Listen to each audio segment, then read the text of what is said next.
Hello, Dog Nation. I am Brandon Adams. This is DawgNation Daily, the daily podcast for Georgia Bulldogs fans. We're presented by Breda Pest Management. We are go for 2 in 22. In fact, I was looking at our Dog Nation comment section a moment ago. Wayne Hunter just popped in there with a go for 2 in 22. We appreciate all of you helping spread the good word on all of that, the good news that coming up on December 31st, Georgia takes another step towards doing all of that with a win against Ohio State in the Peach Bowl and the college football playoff semifinal. But before we get to any of that, there is big doings taking place today. Georgia putting the finishing touches on another elite recruiting class, and we're going to talk about the comings and goings with that. We'll also, as we talk to you live here this morning at around 10 a.m., we will also be back on video a couple times throughout the day, kind of reacting to news as it might happen. So we're going to be kind of in studio all day, on guard for whatever might take place. Obviously, you're looking ahead to the big decision later on this afternoon for the 5-star edge rusher Damon Wilson, so we're watching that closely.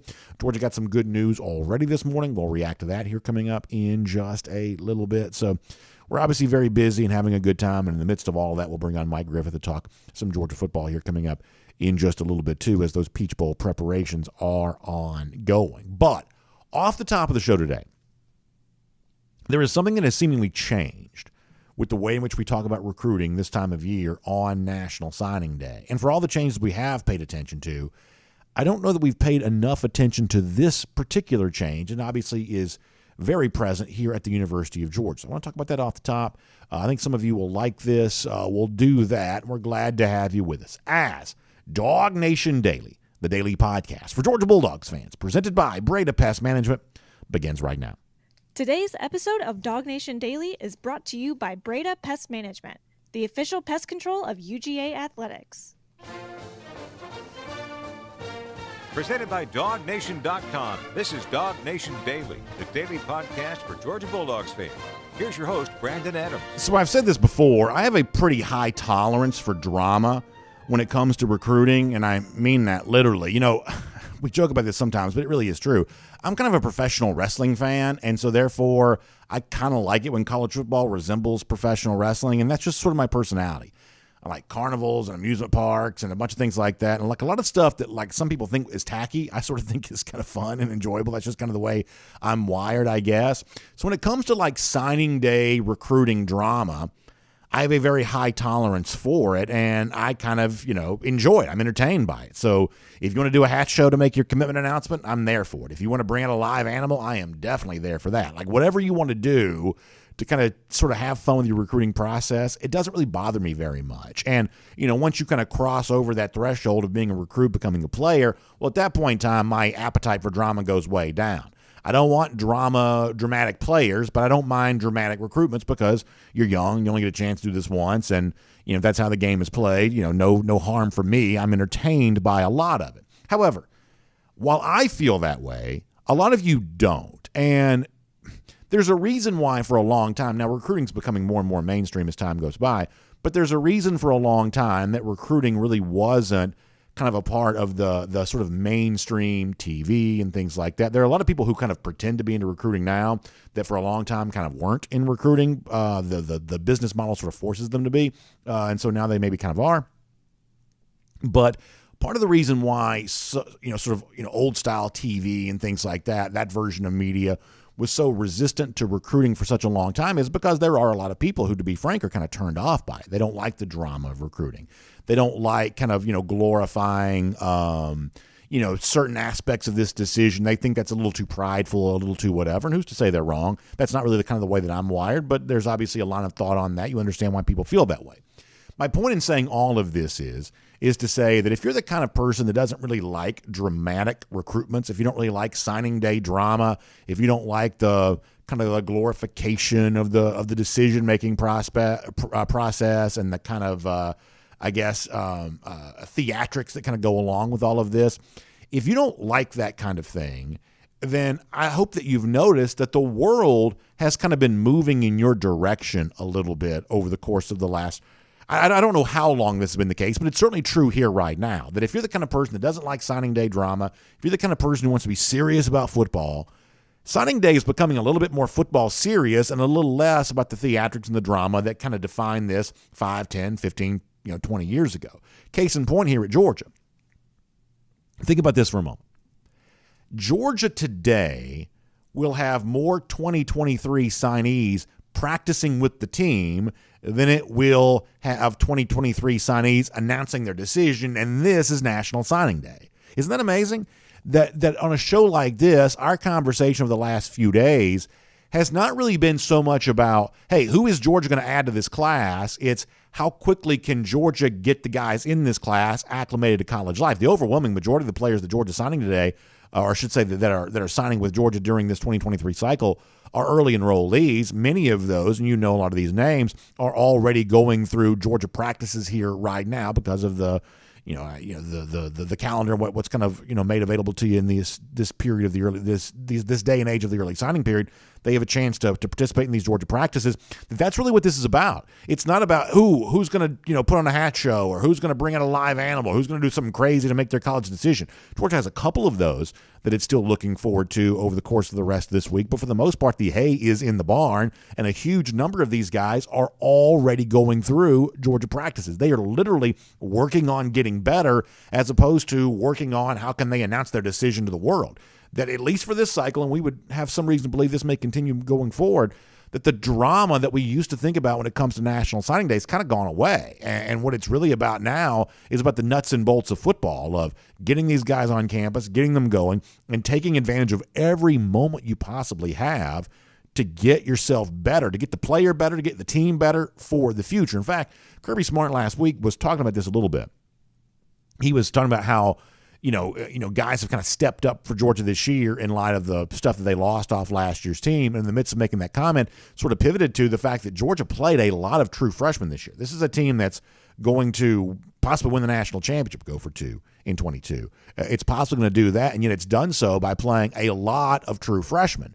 And what Kirby Smart told us last week was that the work to get these true freshmen ready actually began before they were officially even actually freshmen. A lot of that kind of began way back a year ago around this time when they first started going to Georgia practices, those that were able to do that. In fact, this is what Kirby Smart said about that last week. We've had a lot of guys step up. We've got a freshman class who a lot of them came in last year at this time, and they have been major contributors. I think we had the fourth most true freshman snaps.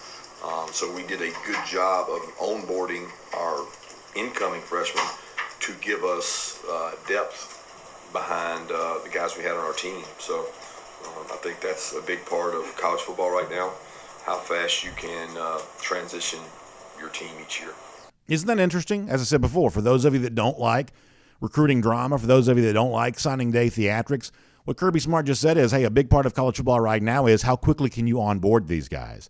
It's not about taking a victory lap and getting pats in the back and going to all the awards circuit dinners and all the stuff like that. No, it's about how quickly can you take advantage of these practices right now to get involved in college life. And here's what I'm here to tell you. A lot of you know this. Some of you even participated in this.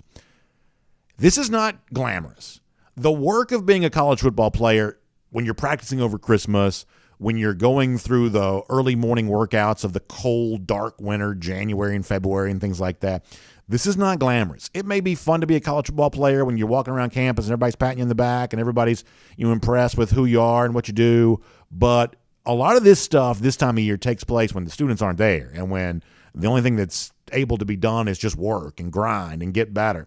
And Kirby Smart says, hey, what recruiting's kind of become about is how quickly can you get involved in this, knowing that everything's accelerated.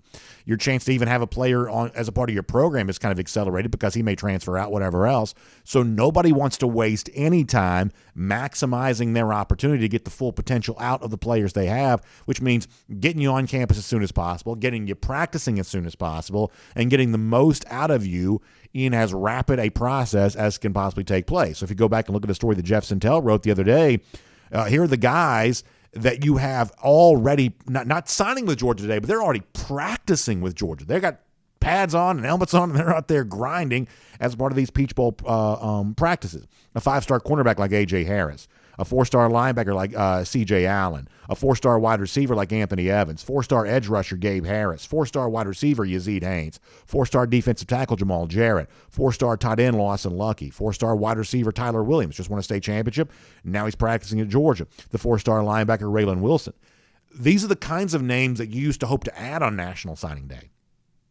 And now the plugged-in Georgia fans asking, not what players can we get, but what are these players already doing at Georgia practice? It's just sort of amazing how accelerated the timeline has become and how drama-free a lot of this has become. Most of the players I just mentioned, not all of them, but most of them you've known for a long time. They were coming to UGA, and now it's more about, are they showing any kind of sparks? Are they showing any kind of signs at Georgia practice?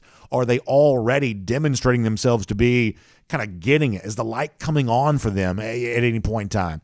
The conversation we have about a lot of these signees has just dramatically changed. And once again, last week when Smart kind of was talking about a lot of different things, he kind of went into more detail about exactly what these practices are like right now. And he wasn't saying it for this reason, but in the context of why it's valuable to have the long list of names I just mentioned already going through Georgia practices. When you hear Kirby Smart describing what the practices are like, you understand why you want as many of your young players as possible to be a part of it. Here's Kirby again. It's great to put them at the forefront and let them get quality reps where they're not necessarily the scout team. They make up the 2s and the 3s and sometimes the 4s in some positions that get a lot of reps and a lot of growth. And, this is, at the end of the day, almost another set of spring practice. We get 15 practices for a spring practice. We may not get that many in, but we get a lot of practices in once you include walkthroughs. So I've seen these guys have exponential growth and really become good players before spring even starts. If you're a young Georgia player, would you like some exponential growth? In other words, would you like to do more than just incrementally get better? Would you like to kind of explode with improvement and put yourself in a position to be one of this team's major contributors next year? Of course you would. And that's why these practices are valuable right now, and that's why the conversation, at least around Georgia, I suspect other places too, but at least around Georgia, has kind of evolved. It used to be, hey, enjoy your recruitment. Go out there and get pats on the back. Go out there and draw a bunch of attention for yourself and create some sort of elaborate commitment video or elaborate ceremony. And I'm not against that. As I said before, I kind of like it when recruits do that kind of stuff. It's fun for me to watch. I'm entertained by it. But the recruits themselves seem to be more about, not how do I take advantage of my recruitment, but how do I take advantage of my college opportunity? How do I use this as a springboard to make as much as I can on NIL, to make as much as I can, even more so financially at the NFL? I better not waste a moment putting the work in to become the kind of player I can be. And for those of you that don't like the drama, I think you probably are enjoying the fact that the conversation is changing as much as it is. And let me also say one more thing here too. When you watch the way that Kirby Smart constructs all of this, I don't think you can lose sight of the vision that powers what happens at Georgia. You may have heard this said before, is that there are two different kinds of tasks. There's what's urgent and there's what's important. And the best way to live an unsuccessful life, the best way to have a lot of regrets, the best way to accomplish nothing is just sort of bounce around from urgent task to urgent task to urgent task. That's a way of kind of always being on somebody else's schedule. And so the college football version of that is, hey, Georgia's got this game coming up against Ohio State. You better do everything you can to get ready for that. In fact, a lot of people kind of assume, well, gosh, you got a whole month to prepare for Ohio State. That's the urgent task at hand. But the reason why Kirby Smart has said as much as he said recently, no, we're not working on Ohio State yet. We're working on us. We're not doing all that stuff yet. We're working on us. Is because while it may be urgent to get ready for Ohio State, it's important to get ready for everything. The game coming up on December 31st and the seasons that will take place in the years after that there as well. Because if you don't do the important work right now of laying the foundation for your future, when you get to the future, you won't have an Ohio State in the college football playoff to get ready for because you won't be that level of team. That you can't just bounce from one urgent task to the next, trying to add players on signing day, trying to get ready for the college football playoff. No, you better have done the work to add the players months ago, and now you better be doing the work with those players to get them ready to play in future seasons. That's how you do the important work and kind of put off the urgent task to when it really is time to get that done. So if you pay close attention here with Kirby Smart, not only do you see the obvious makings of success here at Georgia, but you kind of see a framework of success that you can use, for other things there as well. It is a fascinating time to be a Georgia fan, both in the near term, Georgia putting together another elite class, getting ready for the college football playoff, but also over the course of the long term as well, as the players that are signing with Georgia, many of which are already hard at work, so they can be contributors for this team as quickly as they possibly can. Great time to be a Dog fan, fun to watch it all come together right here today on National Signing Day. My name's Brandon Adams, and this is DawgNation Daily, the daily podcast for Georgia Bulldogs fans, presented today by Breda Pest Management. We're happy to have you with us, no matter how you get to us today, live on video, starting at 9:45, DawgNation.com, the DawgNation app. We call that our First and 15. We'll take your comments and let you weigh in on whatever you'd like to as it relates to Georgia football. Then we speak to everybody across all the video platforms at 10 a.m. Facebook, YouTube, Twitter, Twitch. We're on the radio at noon, of course, on Athens Sports Radio 960 The Ref. We will be preempted on the radio here today, but looking forward to be back again tomorrow. Some signing day specials there with our friends at 960 The Ref. And by the way, speaking of specials on signing day, we've also got a couple of extra video shows we're going to do today. Kind of catching up middle of the afternoon here, around 1 p.m. probably or so, looking at some of the stuff coming out of Athens and kind of the class as it comes together, and then watching very closely what we hope, a chance to react to some good news for five-star edge rusher Damon Wilson. That's later on this afternoon, too. So a couple of times to catch us on video today, and of course, DawgNation Daily, always podcast, and everything else, Apple, Spotify, you know the platforms here by now. Big thanks to our friends at Breda Pest Management for making it all possible. The official pest control provider of UGA Athletics. That means Matt Brady and the entire team over there are watching all the signing day stuff just as close as we are, and nobody will be happier than Matt and his team at Brady if the Dogs add another big class, which they're on their way to being able to do. But, of course, the great work that Georgia does in recruiting, it's matched by the great work our friends at Breda Pest Management do for you, whether it be like the bugs and the critters, all the things that kind of get into your house, but specifically those termites. And here's what you know. As a Georgia homeowner, you know the termites are just a fact of life. In Georgia, eventually you'll get them if you haven't gotten them already. And that's why you want great protection to keep you from confronting that. And so that's where our friends at Breda Pest Management come into play here, because if you've got a company that you have been working with where the price of service is going up year after year after year because that company just doesn't have the resources to kind of protect your price, it's time to make the switch to Breda Pest Management, because you're talking about a company there that's been in business since 1975. It's got, 125 employees.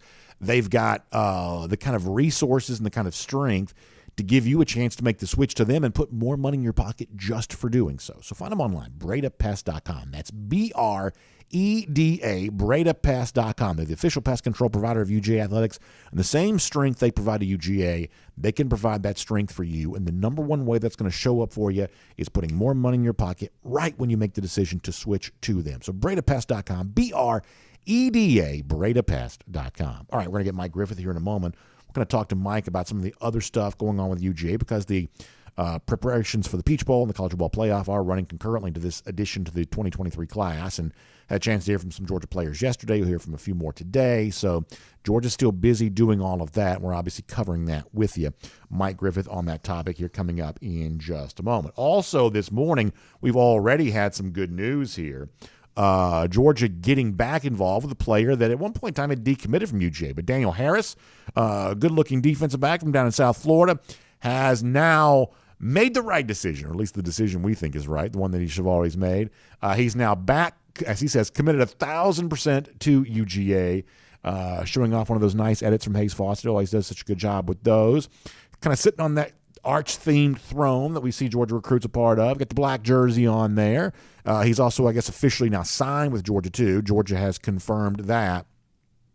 And here's my kind of simple takeaway with this, is that if you want to go back months ago, and I'm not making fun here, I'm being serious. If you want to go back months ago, I think there were some Georgia fans that were asking some questions about, wow, is the Georgia recruiting message still working the way that it has previously in the Kirby Smart era? And I know the kind of online meme that conjures up of the what's wrong with Georgia recruiting. That's been a joke on the DawgNation forum message board for a long time. A lot of Georgia fans have kind of laughed at that whether it be class of 2018 or a lot of times since then, there were some concerns of, oh gosh, in the summertime and the springtime, the Georgia class just doesn't look too good. And there's this thought of, gosh, the Georgia recruiting apparatus sort of falling apart. And yet by the time you got to this point in the year, Georgia was obviously right back to putting an elite class together again. And we see more examples of that here in the class of 2023. And I guess if you want the biggest and the best example of just how Georgia is doing in recruiting, I think the place you look are to the people who are a little bit skeptical about the message. And someone like Daniel Harris is an example of this, because Harris was a guy that was at least questioning Georgia enough recently that he decommitted from the Bulldogs. And yet we also know, we said this at the show at the time, that wasn't going to stop Georgia from continuing to recruit Daniel Harris. They obviously did that. But Harris and his family and his camp, they were at least suspicious enough about Georgia being the right place for them that they at least said, we're going to step back from this. We're going to open things up and try to decide where we want to be. Well, ultimately, even after considering where you might go, ultimately Harris and his folks decided that this was the right place for him to be. So if you're a Georgia fan, you're trying to kind of figure out, in light of all the stuff going on in the transfer portal and the way in which that's kind of causing the sport to evolve, forcing it to evolve, pushing it in a new direction, NIL stuff, the real stuff, the fake stuff, and everything else in between, when you're left to kind of wonder, well, how does Georgia fit in on all of this? I think recruitments like Daniel Harris would suggest, no, the Georgia machine is still humming along right the same way it always has, and that somehow Georgia is still Georgia. It is true to itself. It is authentic to the way that it's always been, even in light of the ways in which transfer portal and NIL are making the sport seem completely new and different. And as you've heard me say a million times before, that doesn't mean that Georgia won't be a player in the transfer portal, but it's going to be a player in the portal in a very Georgia-centric way. And that doesn't mean that Georgia won't be a player in NIL. Don't get this twisted or confused. Georgia is participating in that to the same degree that any other elite program is kind of doing that right now. That those things are all, going to be the type of thing that Georgia does, but they're going to do it in kind of a Georgia-centric way. They're going to be Georgia as they pursue these kind of new ideas, and you see that playing out. And whatever Georgia is, whatever Georgia has meant to recruits, it apparently still means something pretty important, because guys like Daniel Harris who say, maybe I don't want to be at UGA. Then you look around, you're like, oh, actually, maybe I do want to be at UGA. That's an example of that. Also, as we were speaking live, and I'm guessing this is probably the only time during this show we'll kind of break in with live information, and this isn't necessarily earth-shattering, but we were watching this, admittedly, just to kind of make sure. Bo Hughley has officially signed with Georgia. Now, we said this. Hughley visited Colorado. Bo Hughley has visited literally everywhere but Georgia for most of the last year. And you had the Auburn folks trying to kind of fan the flames of hysteria with this, and you had all kinds of stuff going on. And, this is going back where we said off the top of the show. This is the kind of drama that some people don't like. They are turned off by it. I have very thick skin about this. I don't mind recruits enjoying their recruiting process. I really, truly don't. And yet, when it's all said and done, Bo Hughley has made the decision that most people within the industry have kind of been predicting him to make for a while, even though the evidence that would suggest this is where he was going was not necessarily profound. Ultimately, this is what Bo Hughley does. So there it is. It's official. Bo Hughley is signing at Georgia. That's a big offensive line add. I've said this a million times. Hughley's been committed for what seems like 1,000 years. But if he were to announce that pledge for the first time today, this would be celebrated as huge news. And so I think that now that it's official, now that he's signed, it ought to be celebrated there as well. And also this. There have been a lot of recruits over the years that have kind of done this kind of thing. They visited here, they visited there, they kind of flirted with this, they've kind of flirted with that. They became fodder for message board posts and social media posts about, maybe so-and-so's trending with so-and-so player. And yet, while Georgia fans may not have loved that when one of their guys was kind of bouncing around other places, a lot of the players who may have done that, once they got to Georgia, became as solid a citizens as you could possibly be. So Bo Hughley has enjoyed his recruitment. His recruitment is over. He is now a dog officially. Georgia kind of putting that out there a moment ago. And in light of that, I think that you should be ready to have him here and ready to celebrate that. And I think that Bo Hughley is going to prove eventually to be a very valuable member of this roster. That now official. It's over. It's done. One of the best players on a amazing Langston Hughes team has committed to Georgia and signed with Georgia. He's been committed forever, but he signed with Georgia here a moment ago. So that's the news of the day, at least live for us here in the show, that for some who had been a little bit concerned about Bo Hughley, reason to be concerned is no more. Hughley officially a member of this 2023 class. And as we said before, Daniel Harris kind of rejoining the class before our show began. So that's the news we expect to take place while we're live on the air today. We'll be obviously watching for some other stuff later on, and that is Around the Doghouse. So we'll kind of put a little bit of a pin in the recruiting talk for a moment. Want to also keep our eye on what's happening as Georgia gets ready for Ohio State in the college football playoff too. And so for more on that, let's welcome Mike Griffith here right now.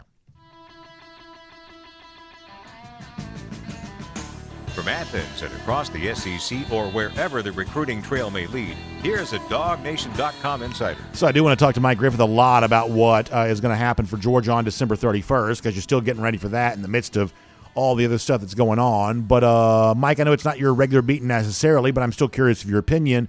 Georgia putting the finishing touches on another impressive class here for 2023. What is your thoughts on what Georgia is bringing in, what Georgia's already brought in? You've got a number of these guys already going through practice here right now. Your thoughts on this crop of incoming freshmen here for Georgia?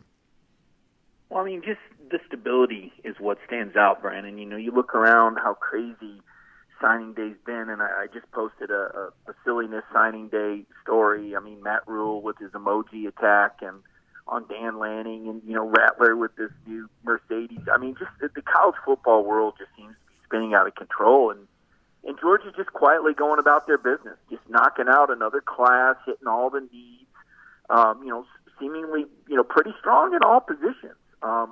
You know, the quarterback room, you know, could there be a quarterback? I don't see anybody out there better than what they have. You know, stability there. I mean, yeah, you hear whispers, Eric Gilbert might leave. Well, okay, if he does, Oscar Delp's there, and they're bringing in another. It's just such a stable program. And to me, that's what stands out, because everyone else seems to be scrambling. Florida, back-to-back losing, you know, seasons. Last night it's, you know, McCall. Well, today it's actually the Wisconsin guy. Everybody else seems to be in scramble mode, and Georgia just has it together. There's just so much stability. And to me, that's just what stands out. I mean, it's a nice, calm, fun, relaxing day for Georgia fans, and other fan bases are ready to jump off a cliff.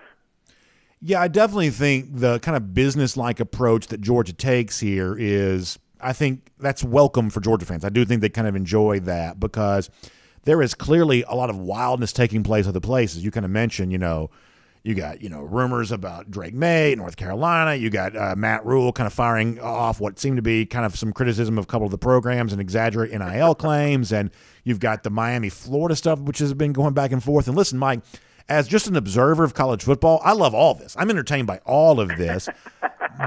But I don't necessarily want my team to be the one that's kind of leading the way on that. In other words, like, I like going online and kind of seeing who's doing the crazy thing here right now, but I'm sort of thankful it's not my team ever that's sort of the ones that are doing that. So I do think you're bringing up a pretty good point that even though Georgia isn't the one that's dominating the headlines during the offseason, clearly it's not impacting their work in recruiting or on the field or anything like that. They are kind of drawing a sharp contrast with their, I would say, business-like approach compared to the sort of haphazard catch-can stuff that seems to be going on in other places.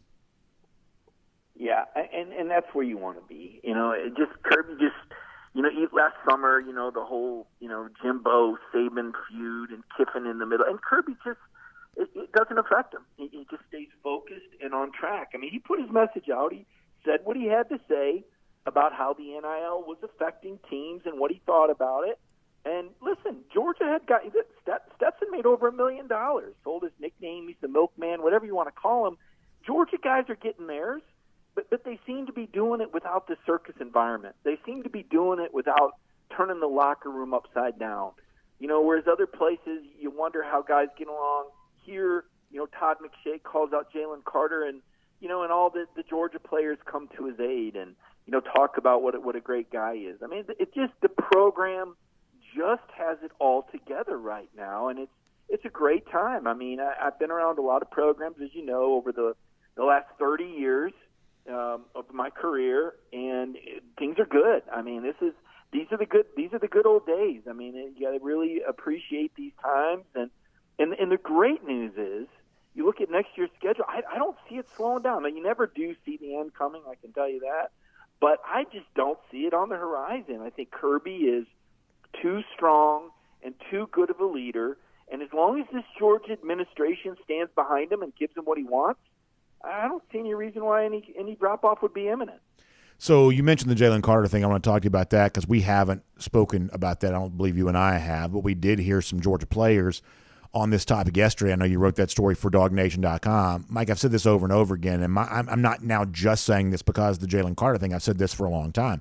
I don't like pre-draft talk. I think it's gross. I think a lot of it's unbecoming, and I think it's 99% about what players who are clearly good enough to be first-round draft picks, what they don't do as opposed to, you know, what they do well.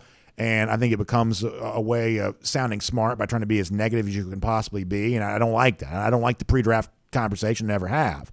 And when it ends up being about Jalen Carter in this way, I think Todd McShay just comes across looking really bad here because he's clearly trying to sort of cast this as a narrative. When you say something like that 4 times over the span of about 45 seconds, you're clearly trying to put this into the public conscience. And at least the best I can tell thus far, McShay has had very little to back up the claim that he's made.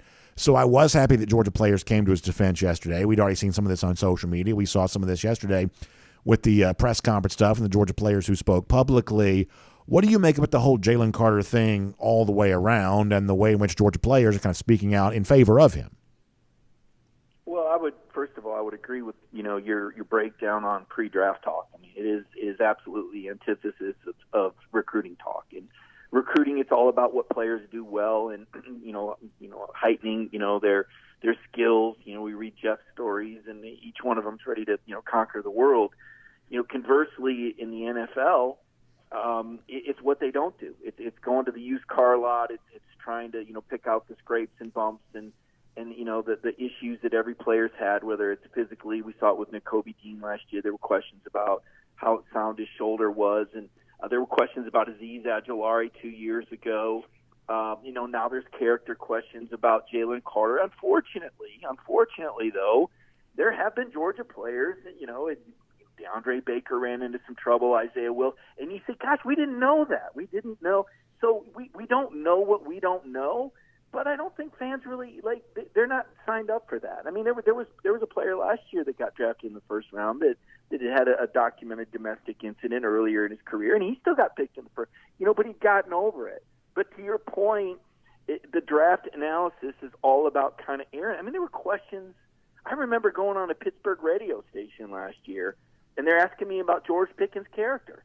And I'm saying, but because he squirted somebody with a water bottle and punched somebody back at Georgia Tech, that's the character. You want to group that? When you say character to me, and I brought it up because, you got a running back in Cincinnati that punched a girl. I mean, you're going to put Pickens in the same category with to me, character. So are we talking about a pregame, some timed words at Missouri? Is that what we're talking? Are we talking about Carter in the end zone at Missouri before a game? Is that what we're talking about, or is there something we don't know? It doesn't seem fair. To your point, it doesn't seem fair to just throw that out there without any hard evidence behind it. But at the same time, this is what McShay gets paid to do. He gets paid to keep an ear to the ground. There is somebody telling him that. That doesn't mean that it's legit. It could be the team that picks 5th or 6th that just wants his stock to drop. So I'm with you. It's an ugly game. We don't like it. But, when these teams are on the verge of investing literally tens of millions of dollars, it's high-stakes poker. The good news, Brandon, to me, is that Jalen Carter, has shown more character, not only by playing the second half of the year, but this cat's playing over 40 snaps a game. Typically, DTs don't go more than 30. And this guy's playing his heart out. Even though he's already secured tens of millions of dollars, he's still putting it on the line for his teammates.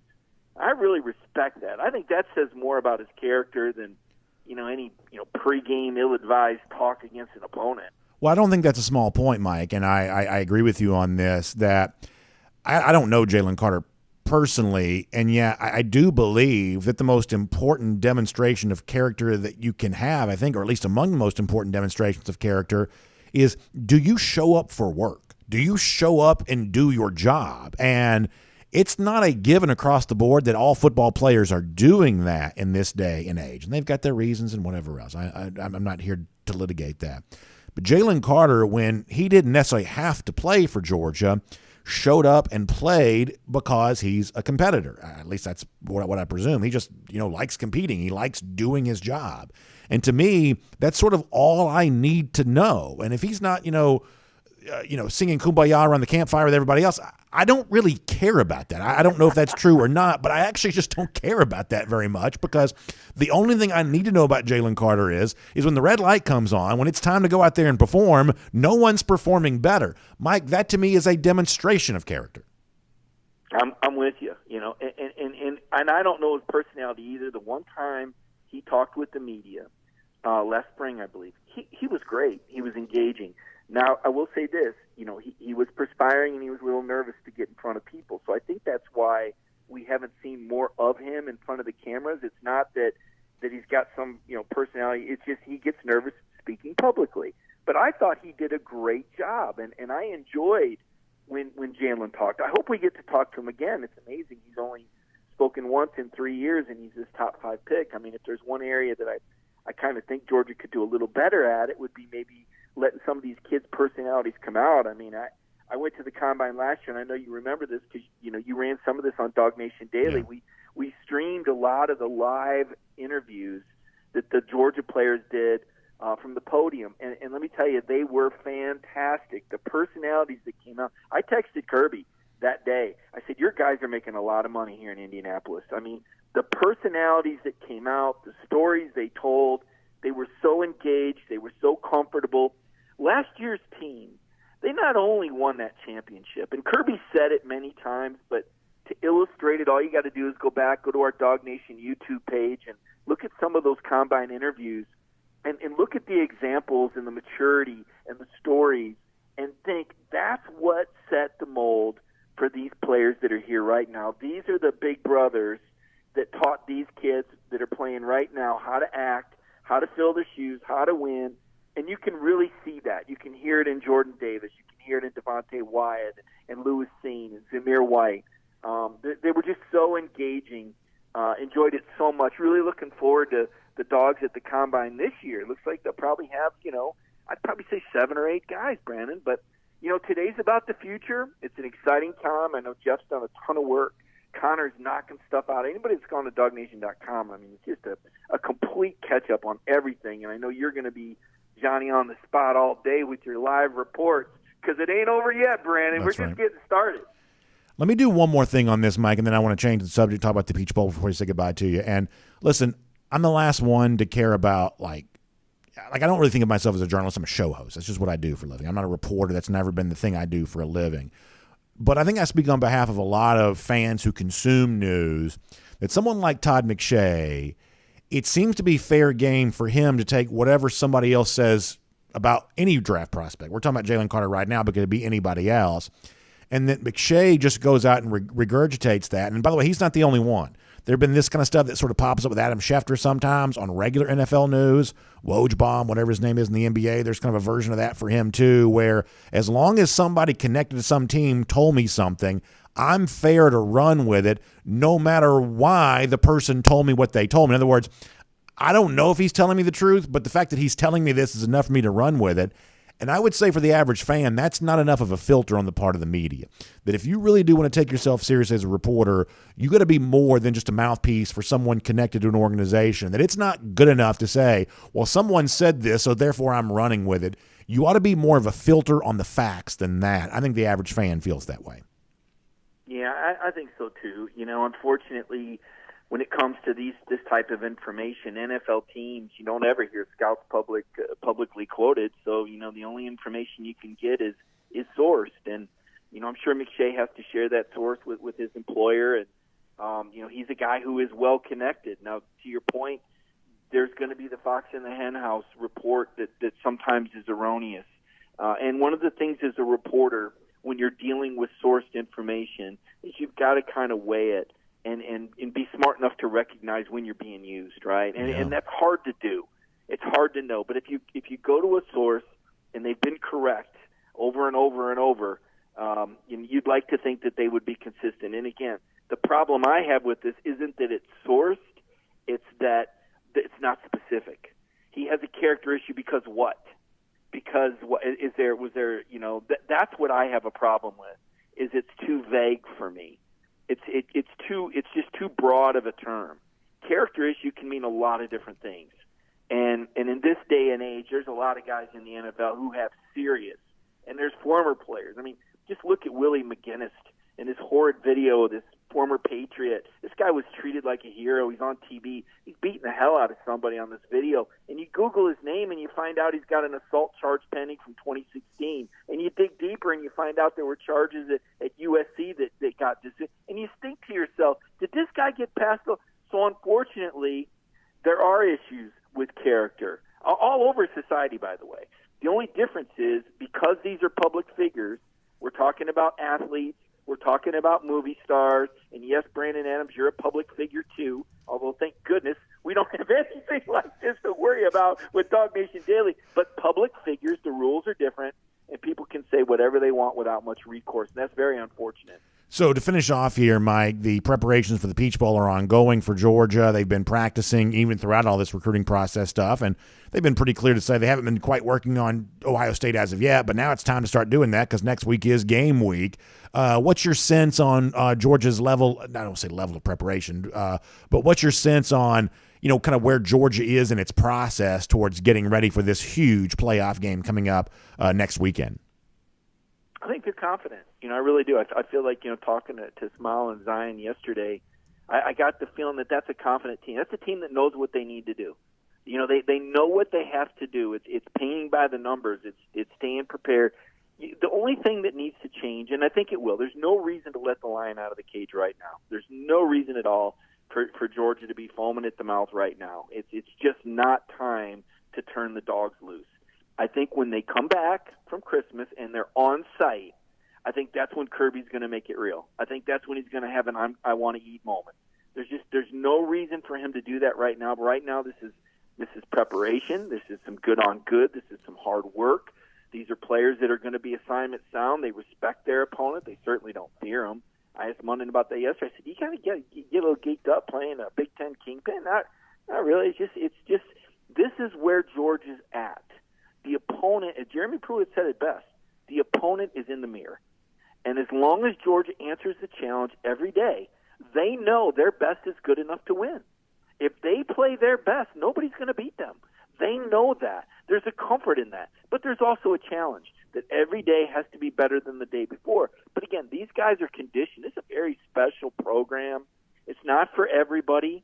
And once you're a part of it, it's great. But it's not for everybody, Brandon, because they're out recruiting guys to beat you out right now. They're looking in the portal right now for players that are better than you. No one's job sacred. Hey, Stetson Bennett knew that last year. Caleb Williams, they tried to get him last year. Kirby doesn't rest, does not rest. Insatiable desire and hunger for success. Somebody asked me yesterday, what sets him apart?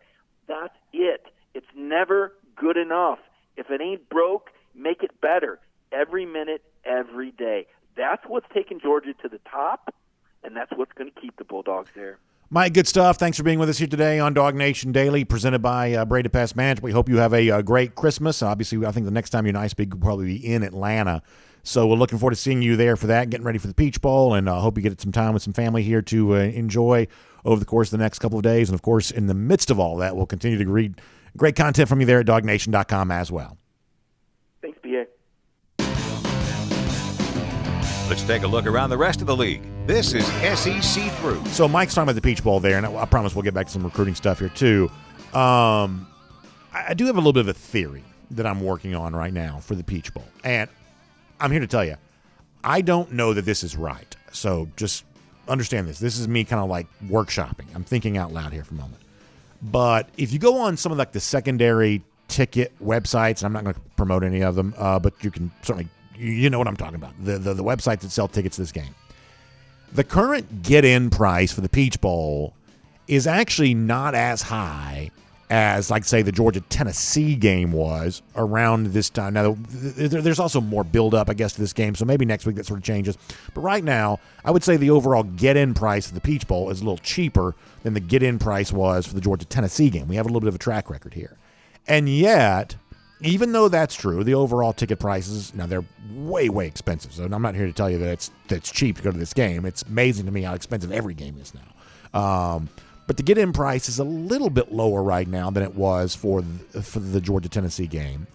And yet, the people that I talk to that, obviously try to get their tickets from Georgia, the cutoff to get Peach Bowl tickets, I think, was higher than it's ever been. For instance, I know people that did get, like, say, 2017 National Championship game tickets that did not get Peach Bowl tickets. The cutoff from Georgia to get tickets was really, really high, but the overall secondary market right now does not necessarily reflect that kind of sort of crazy market right now. So what I'm led to believe is, and I'm willing to tell you, I'm not sure this is right, but what I'm led to believe is, I don't know how fired up Ohio State fans are for this game. Now, if you know a bunch of Ohio State fans, maybe you feel differently. And if you do feel differently, I want to know, because this is the kind of thing I don't want to be wrong about. But I get the sense that right now Ohio State fans are just kind of not quite so sure. And by the way, that doesn't mean that Ohio State can't be competitive. The fact is, I said this on the radio yesterday. I was with my friends on 92.9 The Game.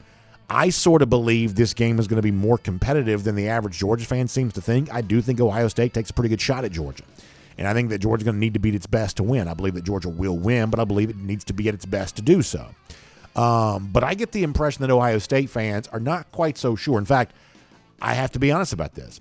I'm getting a vibe from the Buckeyes right now that's kind of similar to the vibe I was getting from Georgia fans after last year's SEC championship. That going down to Miami for that game against Michigan, there weren't tons of Georgia fans there. Now, maybe they were all just saving their money for the national championship, or maybe some of them weren't quite so sure they were buying in, just given the fact they'd just seen Georgia lose to Alabama. It sort of feels like there's a similar vibe coming off of the Ohio State program right now. We're coming off a loss to Michigan, 2 straight years of losing to Michigan. I'm just not quite so sure what these Buckeyes fans are expecting from their team. And maybe the Travion Henderson opt-out and the Jackson Smith-Njigba opt-out, maybe that kind of contributes to that. Maybe it's unfair to say Henderson's opting out. Maybe he really is too hurt to play. But the fact that Henderson and Smith-Njigba won't be available to Ohio State, maybe this kind of contributes to this too. There is a little bit of uncertainty, I think, from them. I think the ticket market reflects that because I don't believe it reflects Georgia fans necessarily. This is just kind of something that's on my mind. And so, does that mean that Georgia fans are going to scarf up all of these tickets and it's going to be like 80, 90% Georgia fans? I don't know about that either because I guess I'm also a little bit concerned, Peach Bowl being what it is, how many of these tickets are just sort of held by non-Georgia fans? How many of these are held by corporate types? How many of these are held by, Rob Lowe in the NFL hat? Someone that's not really a passionate fan for either side. I don't quite know as of yet what this building's going to feel like on December 31st. Obviously, we know there will be tons of Georgia fans there. But I think the vibe around Ohio State's a little bit difficult to decipher. And if you have more insight on this, I wouldn't mind hearing from you on it. For now, though, let's get ready to go cruise around the SEC, courtesy of Royal Caribbean. Of course, here's the one thing I do know. The vibe around a Royal Caribbean cruise is unmatched. It's great right now. We're looking forward to I got a family trip coming up in February that I'm really excited about, but I'm also excited about being on board with all of you this upcoming April. It's the 24th through the 28th. We're going to be leaving out of Port Canaveral, which is a really easy port to get to. I'm one of those guys that if I don't have to fly, I don't really want to. If I can drive, if it's drivable, I just kind of enjoy that, especially on a cruise. I like to kind of I take probably more luggage on a cruise than some other people do, and so therefore not having to check all that luggage on an airport, it kind of works out well for me. So we go drive down to Port Canaveral, just right past Orlando, kind of easy to get to. And then from Port Canaveral, going to Nassau, going to Perfect Day, Kokoke, and y'all, that private island experience right there in the Bahamas is really what makes Royal Caribbean such a special choice for so many people. And the cool thing is our trip goes to this, but you can actually go to the, and kind of search a Royal Caribbean cruise vacation on the basis of just those cruise itineraries that include Perfect Day, Kokoke. In fact, a great travel agent named Jessica Slater can help you do just that. She's an agent that was specially selected for us by Royal Caribbean for our DawgNation cruise. But the truth is, she can help you with any of your Royal Caribbean cruise needs. So give her a call, 770-718-9147. That's 770-718-9147. She's also made a website specifically for our DawgNation cruise, royaldogs.com. You can find out about it, royaldogs.com. About the special stuff on board Independence of the Seas, but also the extra special DawgNation stuff that's going to be going on there for our specific cruise. You can get more on that with Jessica Slater there. RoyalDogs.com, great website to go to for more on that. All right, let me kind of bounce through some SEC through stuff, and I spend a little bit too much time talking about the tickets. So let me see if I can pick up the pace here a little bit. It is embarrassing right now around Florida. It is kind of an ugly situation. And I have to admit, I enjoy every single moment of it. I really, really do. Have you been following the back and forth stuff between, like, say, Miami and Florida as it relates to the NIL stuff? Obviously, we think about Mark Fletcher, the running back we talked about the other day. There are other examples of this. Kermani McClain, I guess, maybe the most high profile, where Florida sort of thought it was getting somebody, and then Miami swooped in and kind of money whipped the Gators and kind of won this battle. And we all know that the leader of the NIL effort for Miami is John Ruiz, famous. He's openly talking about the NIL stuff on social media. That's legal in Florida for the most part, so he's able to, kind of go out there and make these big wild claims and kind of essentially daring anybody to do anything about that. Well, obviously, Florida has been the program probably most harmed by the aggressive NIL tactics. So you've got the leader of the Gator Collective. His name's Eddie Rojas. He's a former Florida baseball player. So the allegation here is And I heard a small snippet of this, and it's always kind of hard to judge something on the basis of a small snippet, so I'm going to withhold my judgment on what might have been going on here. But the allegation against Rojas was that he went on a Twitter Spaces. Are you familiar with these Twitter Spaces things are? Where people get on there and just kind of talk. It's like an open chat type deal. And there was an allegation that Rojas did not exactly perform very well in this particular chat and did not come across very professional. As I said before, I'm going to withhold any kind of judgment on that because what I heard of this was sort of a small snippet, and sometimes things can be edited in such a way that makes it sound one way, and I'm just going to withhold judgment. I'm going to let you decide for yourself on this, but it has certainly been openly discussed that Rojas did not perform very well, did not equate him very well in this particular situation, so much that John Rue is actually talking about it on social media. And so now you've got Florida message boards kind of melting down over all of this. It is pretty entertaining to watch from afar. And then on top of all of that, you've got now the thought that Florida is in the mix for former Wisconsin quarterback Graham Mertz. Now, let me tell you something. That is not a win. And you can sort of tell who's excited about news and who isn't based on when they drop the news. I mean, to be completely honest with you, like JT Daniels announcing Rice the night before the start of the early signing period, or the reports kind of leaking out about Florida and Graham Mertz right before the start of the early signing period.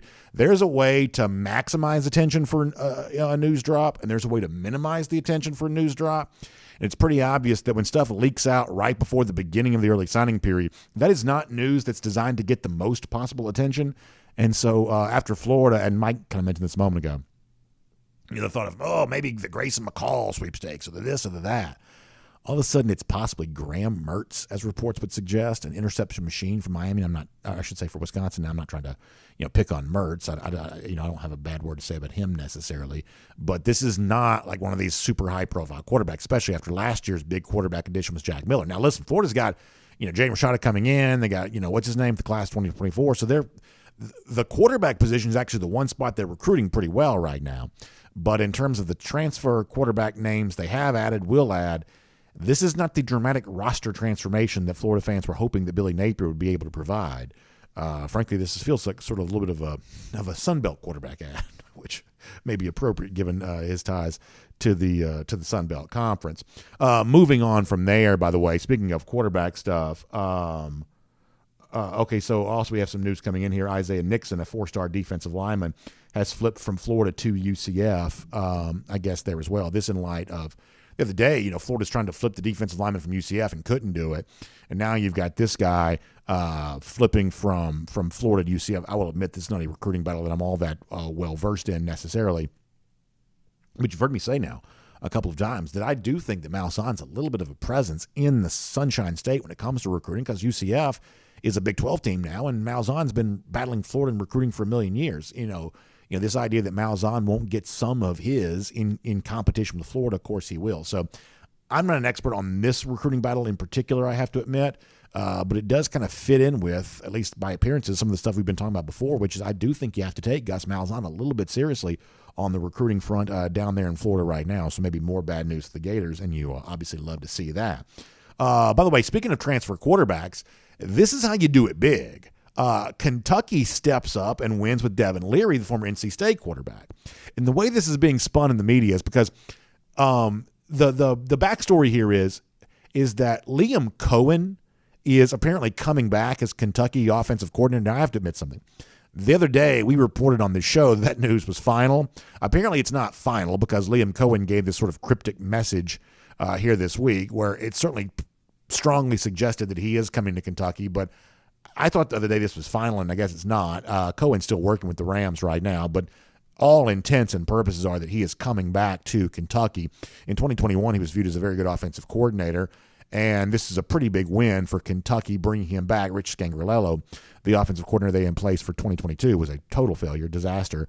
And so bringing Cohen back in the mix here is a pretty big win for Kentucky. And that is apparently why Devin Leary, at least by appearances, wants to come to the Wildcats, because he gets a chance to work with Liam Cohen. And the thought here is, and this is where the snarky side of me can't help but emerge. The thought here is Liam Cohen's going to do for Devin Leary what he did for Will Levis. Now, here's my question, and I'm being as genuine as I can be. Is that a good thing or not? Because I still don't know if Will Levis is a good football player. I mean, he's going to be drafted very high, I guess, but he made a couple of decent throws against Georgia, I guess. But to this day, I still don't know why it is that I'm supposed to think of Will Levis as a good football player.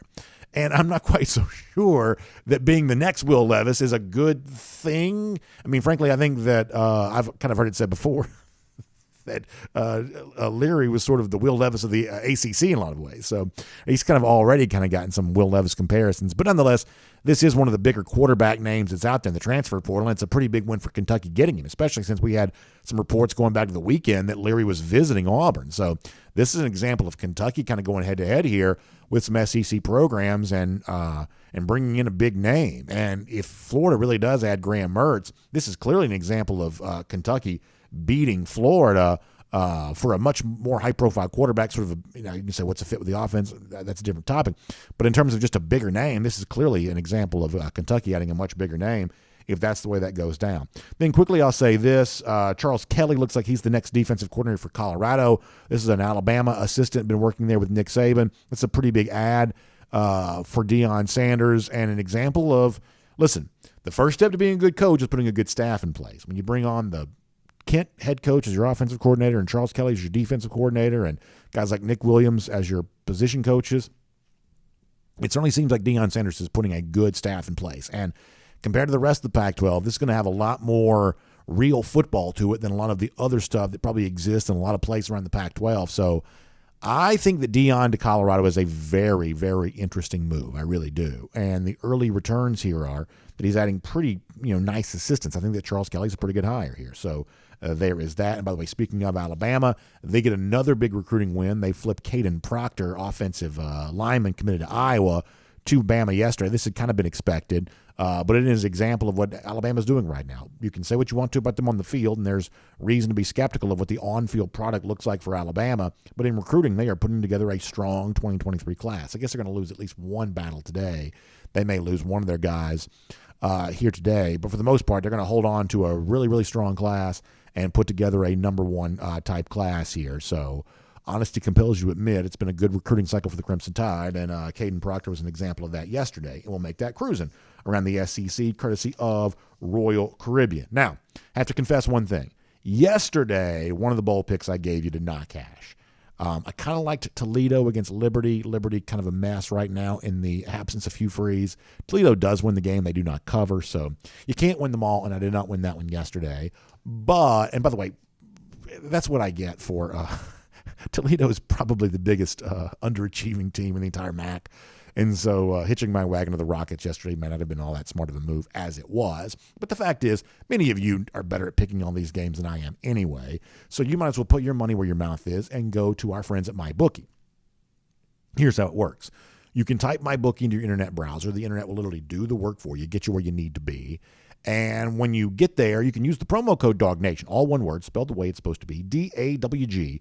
When you use the promo code DawgNation, MyBookie is going to give you a big first deposit bonus all the way up to $1,000. That means you put in $400, they will put $400 into your account. You've got like $800 in your account before you even win your first bet. It's a great time to get signed up because we're like right in the midst of bowl season. We got the fun stuff in the NFL. You got 3 NFL games on Saturday too, I think. Like you've got it's Christmas Eve, Christmas Day, all that crazy stuff coming up. This is a great time to get locked in on some really fun football and make some money on your football expertise. So use the promo code DawgNation at MyBookie. Get the big sign-up deposit bonus when you use that promo code DawgNation. And after that, you play, you win, you get paid. With our friends at MyBookie, it is just that simple. Also, one more quick shout-out before we say goodbye to you. Don't forget on Friday, we'll wrap up the week with our big finish, courtesy of our friends at the Finish Long Drink. And I have loved seeing, many of you have shared this, and we'll show some of this to you on Friday as a part of our big finish. I have loved seeing so many of you enjoying the Finish Long Drink. It's a part of your holiday party celebrations this time of year. So as you're getting ready to enjoy some Christmas time or toasting the New Year or Hanukkah, whatever else you got going on, whatever your holiday of choice is, the Finish Long Drink goes great with it. So you can try the Long Drink Cranberry, the Long Drink Strong, 8.5% alcohol by volume, the Long Drink Zero, that's no carbs, no sugar, because goodness knows you're getting plenty of carbs the old-fashioned way this time of year, and of course the Long Drink Traditional, that's the citrus flavor, the gin kick. You get all of that with our friends at the Finish Long Drink. So You can go to thelongdrink.com and find out more about that. The Finish Long Drink, a great choice here for this holiday season, and we'll showcase some folks having some fun with all of that coming up on Friday for our Big Finish, once again presented by the Finish Long Drink. Speaking of big finishes, let's close out this show in a nice fashion today with our golden shoes. In fact, we'll go ahead and throw the first one up here on the screen. I believe we have 3 of these to honor today. We have 2 of these to honor today? Okay, maybe that's... Yeah, we have 3. Yeah, there we go. Our buddy Stephen Burton shares this. He said, I've been counting down with DawgNation the entire time. It's right there at the top of the page at DawgNation.com. We've had what we've called our Signing Day Central and a countdown to the start of signing day. And Steven sent this to us when it reached zeros across the board. Of course, all that brought to you by our friends at Kroger. So good stuff there by Steven, saying he's been counting down with DawgNation. And certainly, Steven, we certainly appreciate that. How about our next golden shoe? Our buddy Mad Dog shares this. So a little bit of backstory for those of you watching on video. I've been talking a lot lately about my desire to have one of these fancy Georgia letter jackets. They look awesome. Stetson Bennett wore his at the Heisman ceremony, so Mad Dog wrote in to say, here's a quick preview of what BA would look like wearing a UGA letter jacket, and then he gives you the go for 2 in 22. So I have to say, I like that. Now, I wish I looked as svelte in mine as Stetson Bennett does in his, but nonetheless, that's pretty good stuff from our buddy Mad Dog. Very funny indeed. And then finally, there's this. And by the way, I love this. On Twitter, the username and the handle is at go for 2 in 22. That's amazing stuff. He says, hey, BA, got my SEC championship t-shirt in the mail. Can't wait to see the Dogs hoist another trophy like Jalen Carter hoisted Jaden Daniels. Go for 2 in 22, golden shoe. Great-looking t-shirt there indeed. And good stuff on Twitter from Go for 2 in 22. By the way, I got another one of these to show you tomorrow. You're going to love this as well. The ways in which Go for 2 in 22 is being used right now. Very, very fun stuff. Love to start thinking about December 31st in that Peach Bowl. Of course, business to be taken care of before that. When it comes to the early signing period, we're all over all of it. In fact, we're also all over the Gatorator countdown as well. 311 days from right now. Georgia back in Jacksonville, beating up on Florida. Again, whatever's left of these lousy stinking Gators. Georgia will finish them off then. 311 days from right now. Happy signing day to all of you. We'll see you back on video throughout the day. We'll talk to you tomorrow. DawgNation Daily, presented by Breda Pest Management. And on video, time now for the R.S. Andrews Cool Down. R.S. Andrews, the one you turn to for your air conditioning, heating, plumbing, and electric needs. You can find R.S. Andrews online there, and you can air condition, heating, plumbing, electric, whatever you got going on. It's about to be freezing cold. Freezing cold. It's one of those things where, like, last night we were kind of running around a little bit, and I was with my kids, and, I mean, I was bundled up like it was 15 degrees, and... Well, you get in the car and it's like only 40 degrees, but it felt like it was like 6 degrees. I think I'm sort of, my pump is kind of primed right now for it to be very cold. And so I'm sort of anticipating the cold being maybe worse than it is. But nonetheless, that's what's going on there. All right. So let's get your comments. Let me go to YouTube first, because if I don't, Jay Shipes will be counting the hours since I started on YouTube. All right. Over here. Let's see what's going on here on YouTube. Well, what's going on?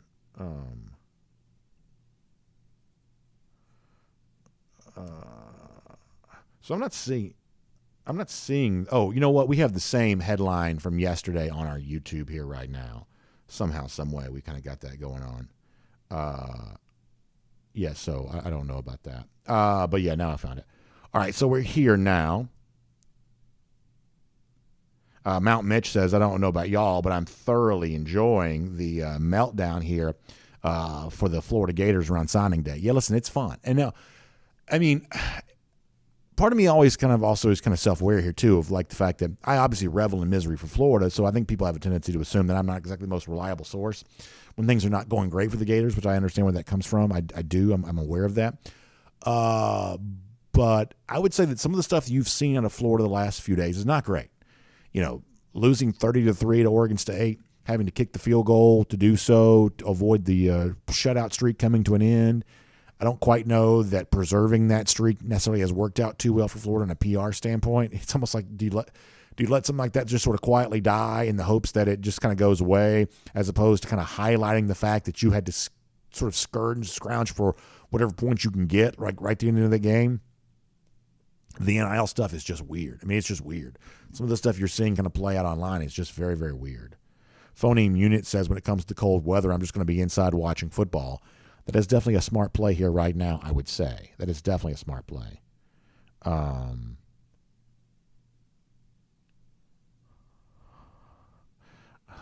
Frank Patterson's very funny. Frank Patterson's always a very entertaining guy. Scott Harris says, give us some keys to victory against Ohio State.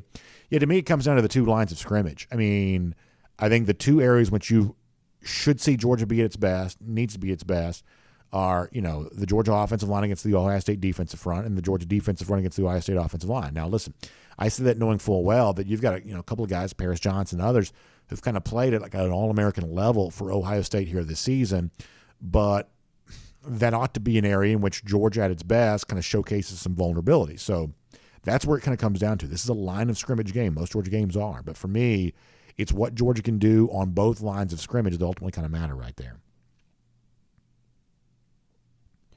Tyson Kiever says, do you think we see another mass exodus from Tuscaloosa this time next year?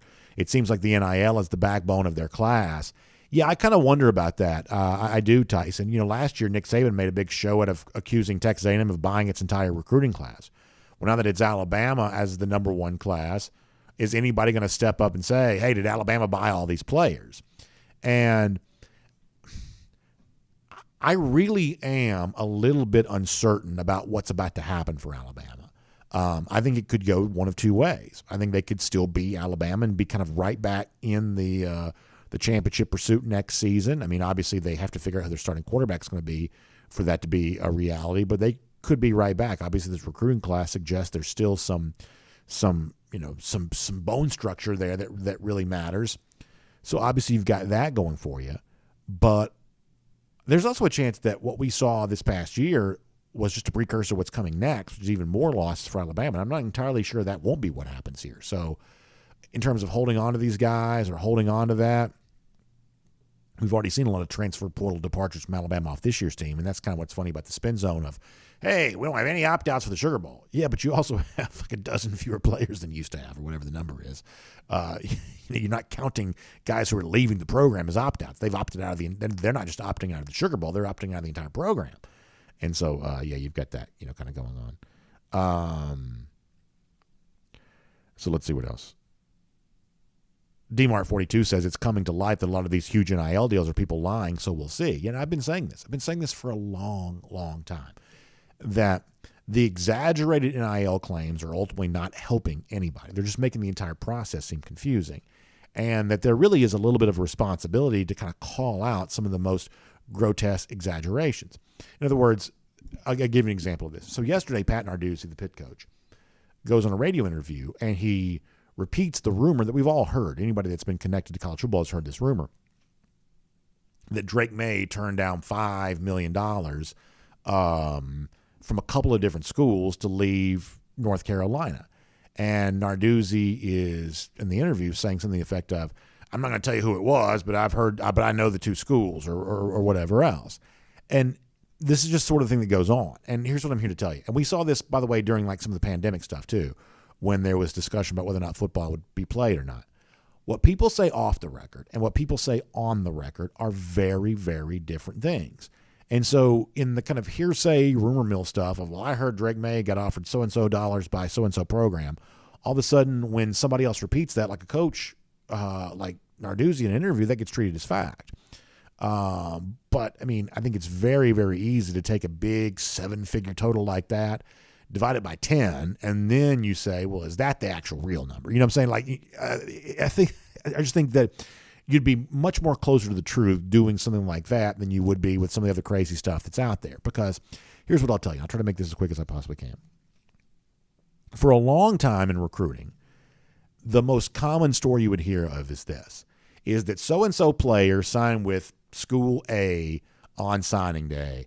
But boy, let me tell you this, School B really made it close. Like that's, you know what I'm saying? How many times, for those of you that have followed recruiting for a long time, how often have you heard that? That so-and-so player, stuck with his choice. He signed with School A, but boy, people will never realize down the stretch just how close School B made it be for this player's services. And the reason why stories like that are so durable is because everyone is well served by telling it. The player benefits from that because it sounds like there was a tough fight for him, because that makes him sound like a better player. If school A and B are fighting this hard, then it makes me look like a good player. So the player likes that story. School A, the one that won the recruiting battle, they like the story because it makes it seem like they actually accomplished something by getting the player. The presence of School B makes the recruiting win for School A just feel more substantial. School B likes the idea of they made it close to the end. They like the idea of that because it makes it seem like they're not just sitting around their hands on signing day. That, in other words, they may have lost the recruiting battle, but at least they save face by making it close to the end. So stories like this endure because everyone benefits from them being told. There is an NIL version of that going on right now too.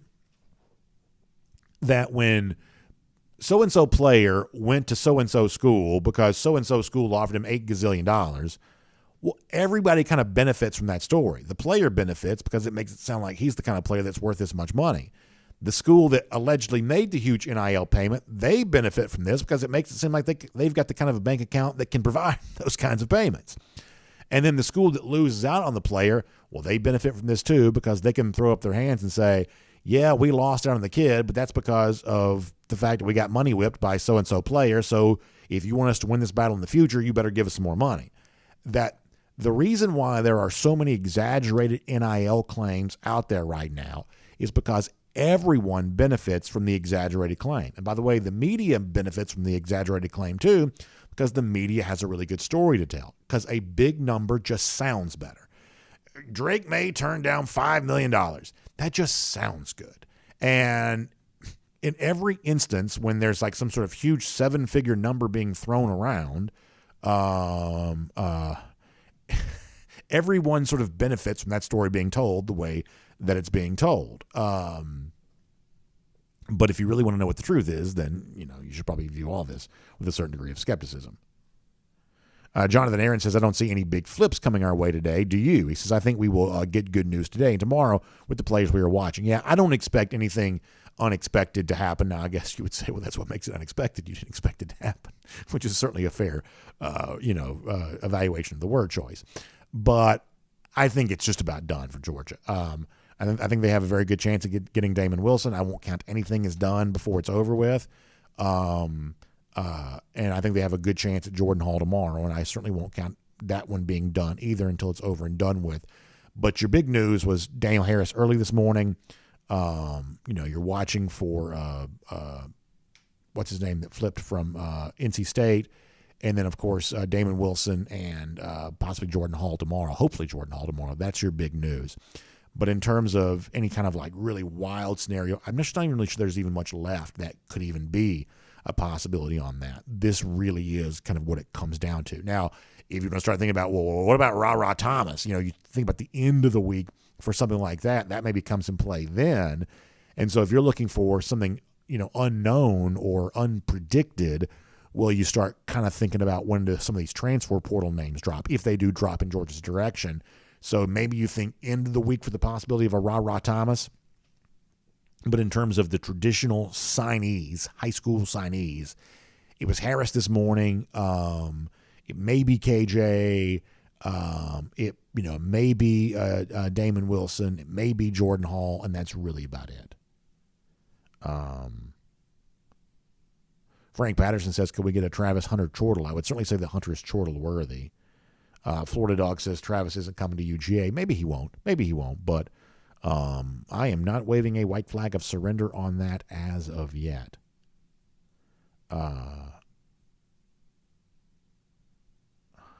Let's see what else.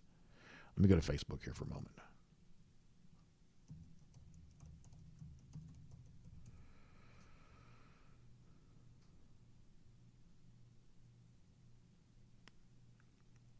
On Facebook,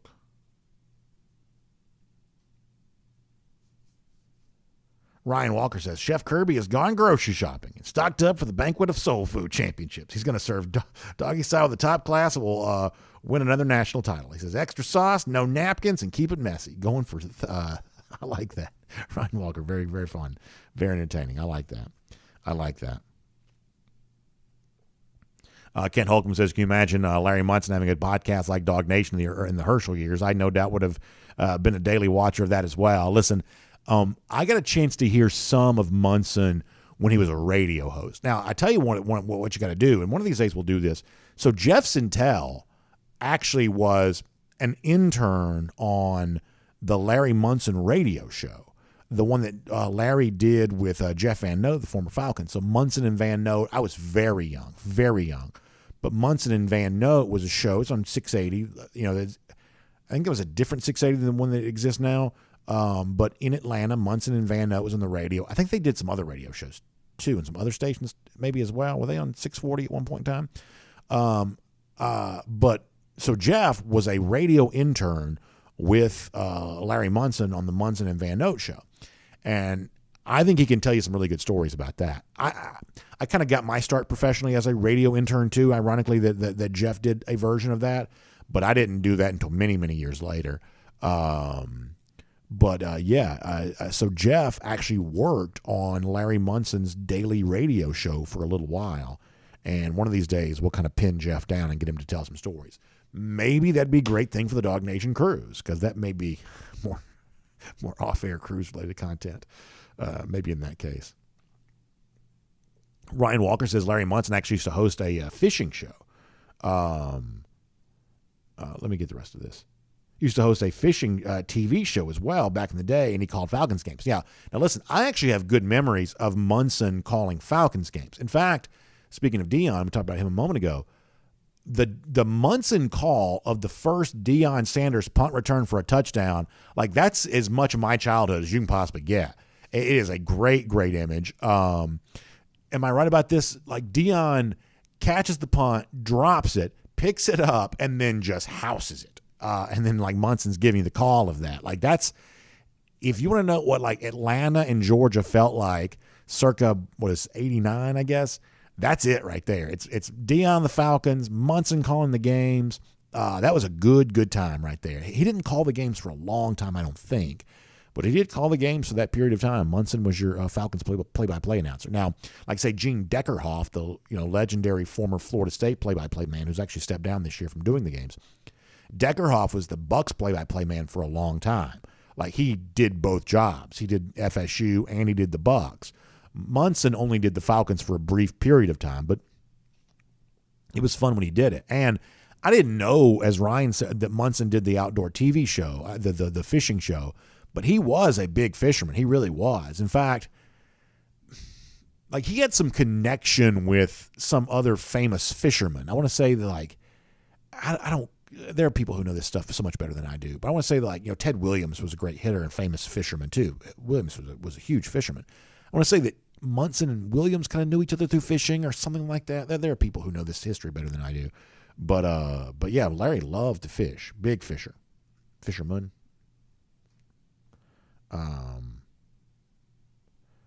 Barry Watkins, Philip Jordan Wells, and the subject of Marshawn Lloyd. Sort of get the impression, I was kind of hype on the Lloyd idea for a while. I sort of get the impression the Lloyd ship may have sailed, unfortunately. And I don't quite know all the backstory there, but I sort of get the impression that ship has sailed. Ryan Walker also says he's got a connection to Bill Dance. Bill's the famous fisherman TV show, big Tennessee fan. So Munson has a big connection there. That's interesting. Doug Rayburn also said that Munson did some Braves games with Milo Hamilton. I guess I vaguely was aware of that. I'd like to hear that. Munson also did the Georgia basketball games for a good while when I was younger. By the time I got to be a little older, he had stepped away, was only doing football. Scott Howard that's how I guess he kind of got his start. As from a play-by-play standpoint, he was doing the men's basketball games when Munson had stopped doing those. But when I was little, Munson was also doing the basketball games too. I'd like to hear, the point I'm getting to is I would have liked to have heard Larry Munson call a baseball game. That would have been fun. I think in a lot of ways, the play-by-play job fits baseball really well. Now, there's a certain cadence that that professional baseball kind of has. Like if you've ever done, for those of you who've done some play-by-play, if you ever do high school baseball, that is not like doing Major League Baseball. High school games move much faster. The pitcher because I've done some high school play-by-play, very little, but I have done some. the pitcher throws it, the catcher gets it, throws it back, the pitcher gets it, and he's throwing it again. Like the speed with which the high school game moves is just much faster than Major League Baseball. So if you try to emulate Vin Scully doing a high school baseball game, your cadence is going to be off because Scully's got a lot more room to fill than you get to on a high school game. But generally speaking, I think that play-by-play really works well for baseball. And in fact, a lot of times, summertime or whatever, I'll be driving around. I'm just as happy listening to the Braves game on the radio without being able to see it as I am being able to watch it on TV. There's something about baseball when you hear it that just sounds good, that you don't actually have to see it to feel connected to it. And I don't know that any other sports really like that. So the point that I'm getting is, long-winded way of saying it would have been fun to listen to Larry Munson call a baseball game, because giving him some room to breathe, really letting him kind of be himself the way that Van Wieren or Skip Carey and those guys would have been over the years, Ernie Johnson Sr., who I would say was a very good play-by-play broadcaster too, giving him a chance to do that would have been terrific. Jamie Huff says, I really think that McShay is getting at Carter because he turned down CAA. No other reason I can think of. I don't know the backstory there on the agent situation. I don't know, but I would be open to believing anything as a possibility. I really would. I'd be open to believing anything. Let's see what else. Joseph Kennedy says the only way we lose to Ohio State is if we have excessive turnovers and they want it more. So I have to confess here. I just think this game is going to be closer than some of y'all do. I really, really do. And I'm going to be like very, very honest here for a second, like extraordinarily candid. There is a part of me that before the week is done that kind of wants to go into more detail of why I feel that way. But there's also a part of me that doesn't want to be negative right before Christmas, so I'm probably not going to do that. But it does worry me a little bit how confident some of you are. And Joseph's a great commenter. But the idea that the only way we lose to Ohio State is if we have excessive turnovers and they want it more. I just think I have a little more respect for Ohio State than that. Now, listen, you've also heard me say throughout the year that I think that Ohio State was kind of unfairly propped up before the start of the season. You better believe I said that was true. And yet I almost feel like we've kind of gone too far the other direction. And to me, almost all of this is based on the fact that Ohio State lost its last game. And I'm not saying that's the basis for Joe's opinion. I'm saying the basis of so many of these opinions that sound like Joe's. A lot of that to me just sort of feels like it's a response to the fact that Ohio State just lost. And yet that can't be the only data point we consider when it comes to these Buckeyes. So I think it's possible to believe that coming into the season, Ohio State was unfairly inflated, and to sort of feel like throughout the course of the year, they have been a little bit unfairly inflated. But in response to the loss, it sort of feels like there's been too much of a market correction to all of a sudden now where people don't seem to think they have any chance at all, or at least some people don't seem to think they have any chance at all. And I'm just telling you, please be careful with that. Please be careful with that. And I as I said before, I don't really want to do this on the show. I'm talking about the official show, not the cool down, but the official show. I don't really want to do this on the show because I don't want to be negative right before Christmas. So please, don't make me do that because I don't want to.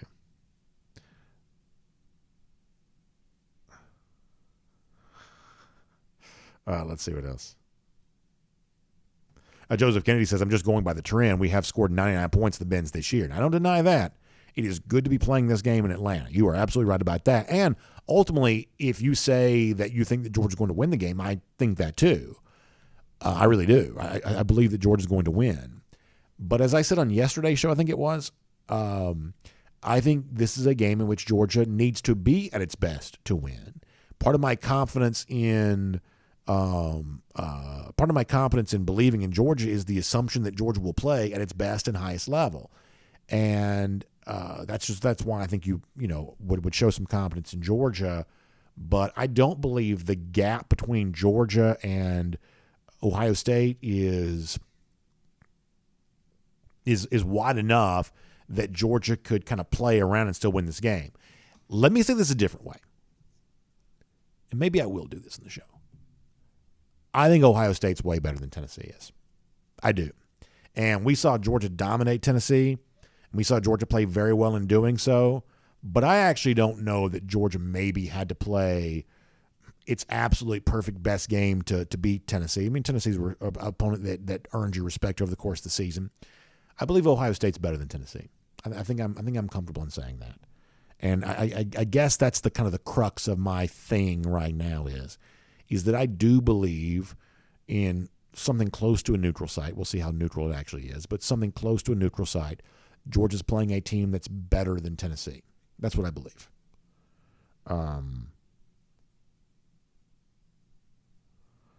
Craig Jones says, and Zach Adams talking about this too, you go back to the Missouri game, and maybe that's all the proof that you need to have your focus ready to go for a game like this. And that was certainly not a good game for UGA. And there are some people try to hang that around Georgia's neck of, this sort of proves some sort of bad thing about Georgia because the Missouri game was not close or was close, or Georgia could have lost that day. And listen, as I've said a million times, the standard here isn't perfection. If the standard was perfection, there are actually very few teams that could ever win a national championship. Everybody, almost everybody anyway, shows some sort of imperfection at some point in time during the year. Now, Georgia still has a perfect record, but it certainly didn't play perfectly that day against Missouri. And, ultimately, and I told y'all, I was sitting in the stands that day, and that collar was starting to get a little bit tight because, we're entertained by watching Georgia football, and there's this moment early in the game, and you're like, well, this isn't quite as entertaining as I was hoping it would be. Georgia just coming out there and just sort of, mashing somebody and kicking in the walls.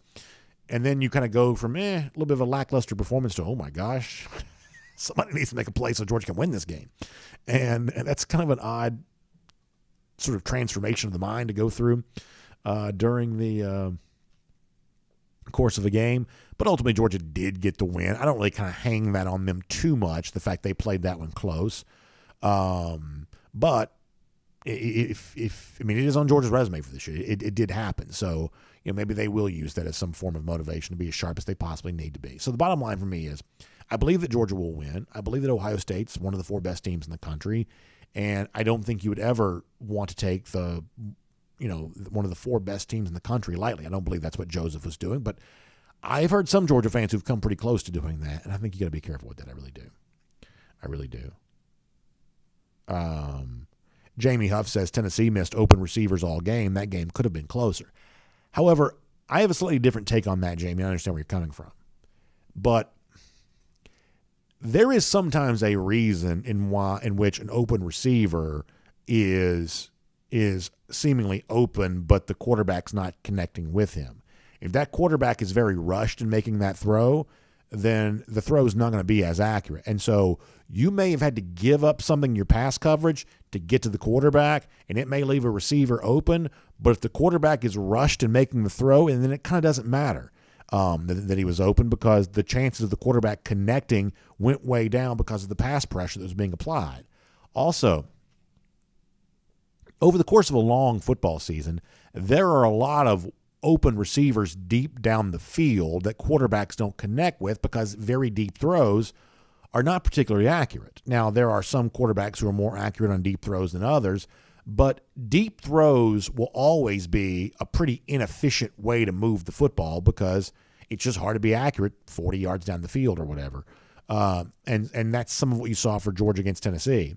So there were some open receivers for Tennessee that day. I would say defensively, some of that was by design, because if you're going to be as intense as possible in covering certain areas of the field, then you are going to leave something open. If you try to cover everything equally, then you're not really covering anything as well as you possibly could. So you've got to put an emphasis somewhere to make yourself vulnerable somewhere else and hope that the place you put the emphasis negates the place in which you're vulnerable. That's, I would say, kind of the crux of coaching there. So, yeah, we saw some open Tennessee receivers, but the inability to hit those receivers by Hendon Hooker, some of that was by design based on how Georgia was playing them. Let's see what else. David Hogue and Kent Holcomb thinking back to some good memories. Milo Hamilton, Ernie Johnson. Yeah. So Milo's a guy that I am aware of. I know who that is. I don't have any experience having heard him, but I wouldn't mind going back and trying to find some of that because I've heard good things about Milo for sure as a great play-by-play broadcaster. All right, let's go to DawgNation.com. BMAC says it appeared that Georgia stopped putting pressure on the quarterback in the second half, just can't take the foot off the gas. If you're talking about the SEC championship, I'm telling you right now, that to me is the only snapshot you ever need to understand why Georgia doesn't like playing 50-30 football games. I got to tell you, it was great to see Georgia win, and it's kind of nice that Georgia can just score 50 points when it wants to. But I didn't love 50-30. I really didn't. I really didn't love 50-30. I like 33-18 a lot more than I like 50-30. So I think that's something to keep in mind with this SEC championship. That I guess Georgia will do whatever it takes to win. But the idea that you even want to play a game 45-42, that if Georgia gets into a game there's 80 total points scored, then something's gone wrong along the way to get them there. LA Dog says, I think the number 42 is the magic number regardless of how effective Ohio State is early. Looking for the offense to be sharp and keep the pressure on. 42 is too much for them to overcome.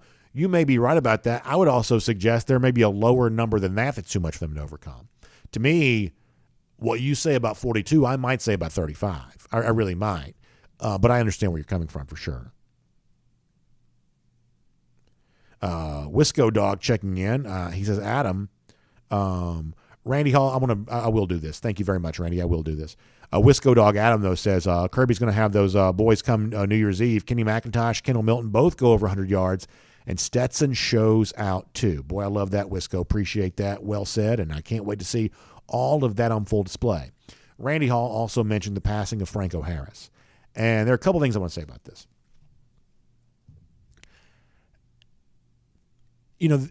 My connection to a guy like Franco Harris is different than some of yours. As I mentioned before, I'm not old enough to have ever listened to like a Milo Hamilton or some of the memories that some of y'all have, sports in, like, say, the 70s. I just don't have any memories of that. I wasn't born until, very late 70s. But my connection to, like, Franco Harris is when I was a kid, I'd go to my grandparents' house after school, and one of the things I would watch a lot of times is in the afternoons, ESPN back then, they didn't have, like, the Shout Fest TV shows like they have now. They would just show like old NFL films highlights. That was like the thing they would show like in the afternoon, like 4 in the afternoon or something like that. It was like John Facenta, doing the NFL film stuff. And, when you're young, my son's a little bit like this now. When you're young, you're just kind of a sponge absorbing all this information.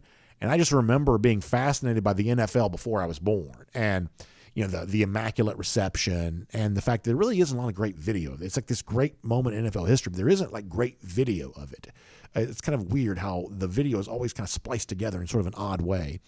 But the Immaculate Reception and the Steelers of the 70s and, I'm not old enough to have lived through that. Many of you are.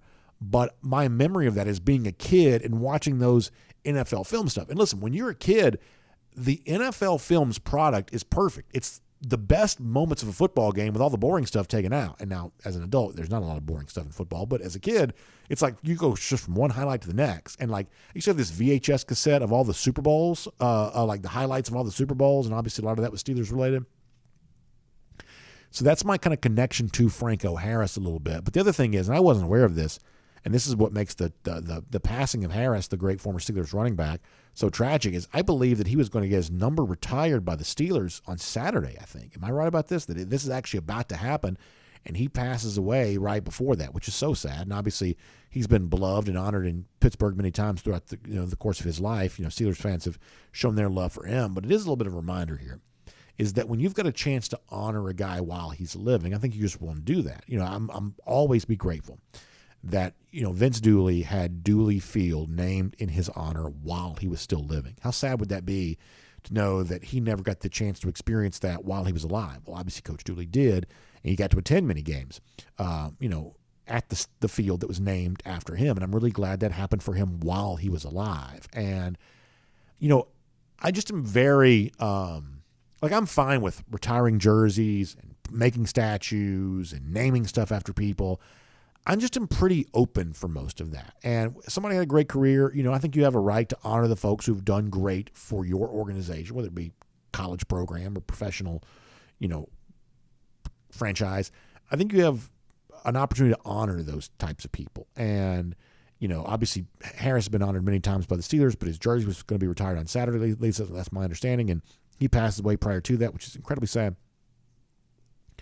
And so that's kind of the thought that I had there of, boy, when you get a chance to honor somebody and let them know how much your fan base cares about that guy, important to take advantage of that while you have a chance to. Johnny Prescott says, you spoke about Deion Sanders and his coaching staff at Colorado earlier. Can't you see him shying away from contact and physicality as a player being as much a part of his team's DNA as Kirby's physical practice nature? So, Deion as a player was not the most physical guy. We'd all admit that. That's certainly true. I remember that being a big topic when he was the best cornerback in the NFL, but not the world's best tackler. I do remember that.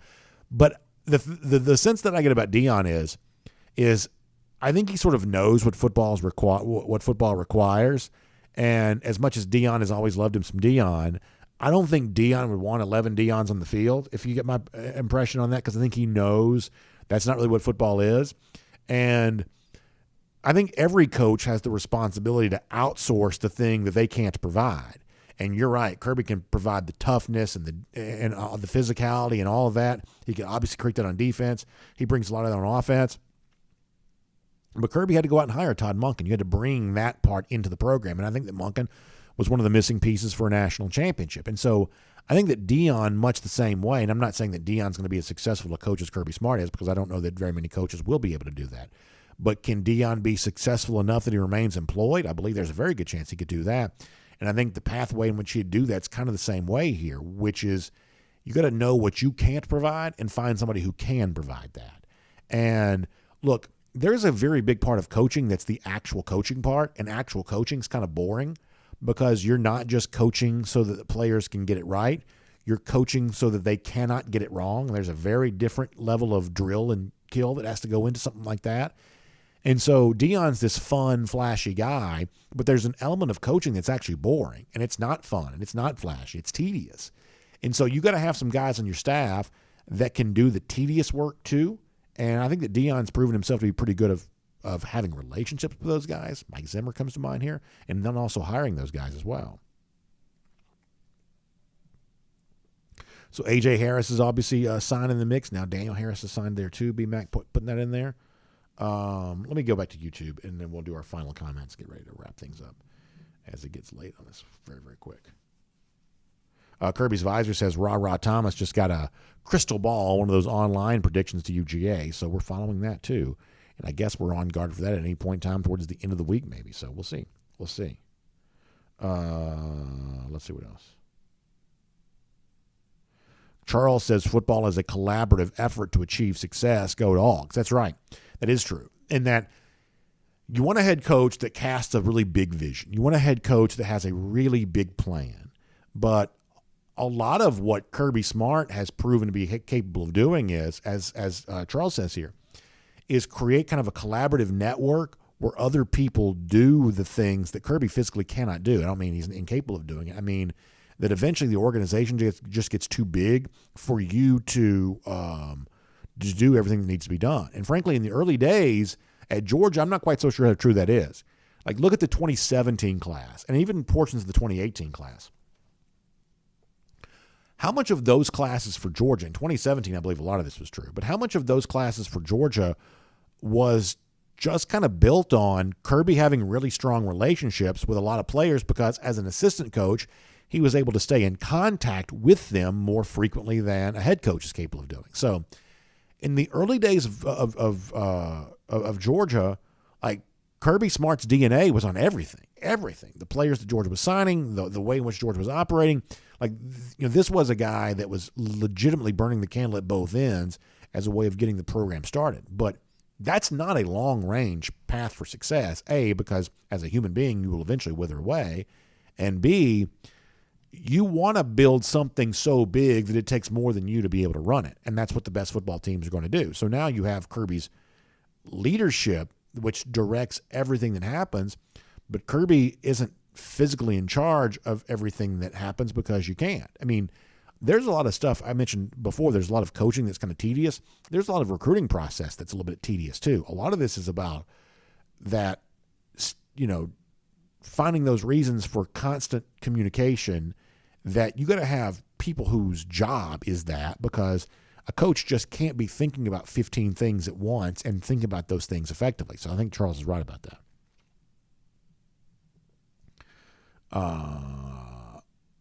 Let's see what else. Paul Moon says all signs point to Damon Wilson to UGA. Yeah, feeling pretty good about that here right now. You hope that continues, but feeling pretty good about that. Let's see what else.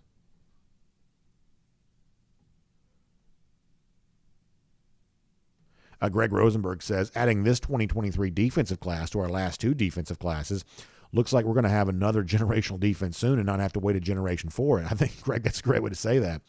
And I do believe there's a very strong chance that the 2021 defense that Georgia had, it may be the best of all time up until now, but I don't believe it's going to be the best that Kirby Smart has while at Georgia. And as you say, we may not have to wait very long to see that. Absolutely, that's right. Lord, G. Grace is in here. Oh, my gosh. G, I tell you what, I don't know what to do in here sometimes.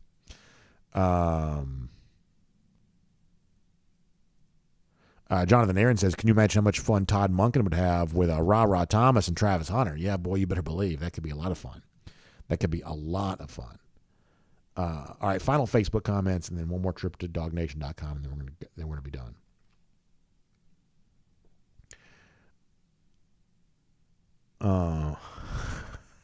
David Hogue says that Jalen Carter's going to have to apologize every time he sacks C.J. Stroud, or maybe Jalen will just gently pick him up with one arm and put him back down.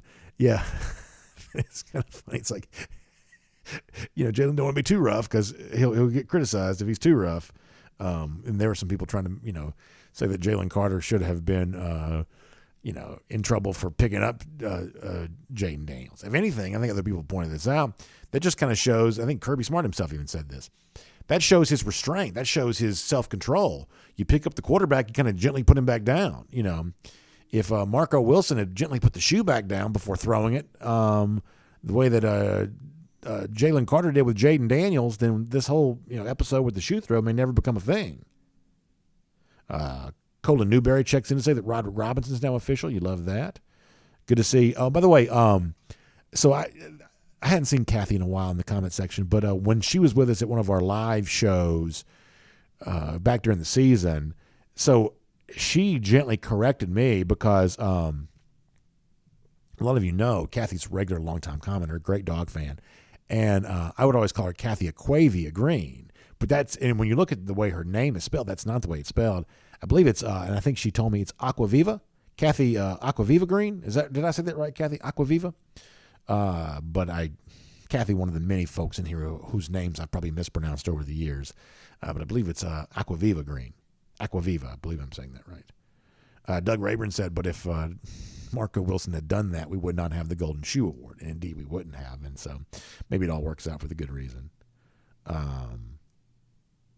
Hugh Nash also says the same thing, which is really funny.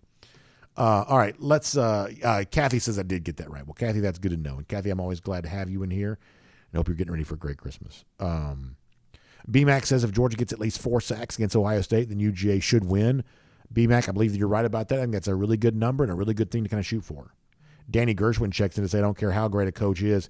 If he cannot delegate to other great coaches he trusts, he will never be successful. I believe that's true. Now, Danny, I also believe that while what you're saying is 100% true, I do think when push comes to shove, it is still good to have an area of expertise. Like right now, I'm not quite so sure that Dabo Swinney truly has one. Swinney's never been a coordinator. And so as he has a lot of losses off his coaching staff, I'm left to wonder, well, does Dabo have enough of a X's and O's mindset that he can replace what he wants to replace? Delegation is really important. You're absolutely right about that. But you don't want, I believe, to be so dependent on delegation that if a coach leaves, then all of a sudden you're crippled. And like on defense, Kirby Smart will never be that. And that's a really valuable thing for Georgia because over the course of the next few years, you're going to lose a lot of assistant coaches. But as long as you've got some coaching expertise of your own, I think it becomes a little bit easier to kind of find what you're looking for as far as replacements go. I just think that's a fact. So it is true. Eventually, you've got to be a delegator. Eventually, you've got to be a little bit of a CEO-style head coach if you want to take the program as far as it can go. But I don't know that you necessarily want to start off that way. And I think being a delegator by choice as opposed to a delegator by necessity, that might be a really good thing. All right, we got to go for now. Thanks for being here. We'll see you live on video a couple times this afternoon, hopefully reacting to some good news for Georgia. Of course, good news coming from our friends at R.S. Andrews. You can find them online, rsandrews.com, for your air conditioning, heating, plumbing, and electric needs. They will show up on time. They'll do the work that's promised, the price that's promised. You can trust them on that today. Heating systems. It's about to be very cold. It is already very cold. That's a reminder that winter is here. And so go ahead and stay toasty and warm this winter by getting your heating system tuned back up to factory fresh specs. Find our friends at R.S. Andrews online at rsandrews.com for a lot more on that. Also, check out the AJC online, ajc.com. You want to follow what's going on with National Signing Day for the state, because let's face it, I think some of us are also interested in not just who Georgia signs, but Georgians where they sign. Also, there's an interesting piece of high school news. You see where Adam Carter, the Grayson coach, is leaving Grayson to go to Lowndes? That is a big job and also a tough job. Now, Grayson's a tough job too. So Carter's a great coach, moving from one powerhouse to kind of another sort of powerhouse level program. So that's an interesting story. You can read that at ajc.com. Follow the National Signing Day recruiting stuff. All kinds of stuff going on. Mets just made a big acquisition. So how do the Braves keep pace with all that? You can find that online at ajc.com. Also, Dansby Swanson gives kind of a goodbye of sorts to Braves fans. You can read about that. And how about some restaurants that are open on Christmas Day? You can find out more about that online as well. ajc.com for all of that. Hope you have a great day. We'll see you back here tomorrow, post-signing day, and also throughout the day on signing day. DawgNation Daily, presented by Breda Pest Management. We'll look forward to talking to you then.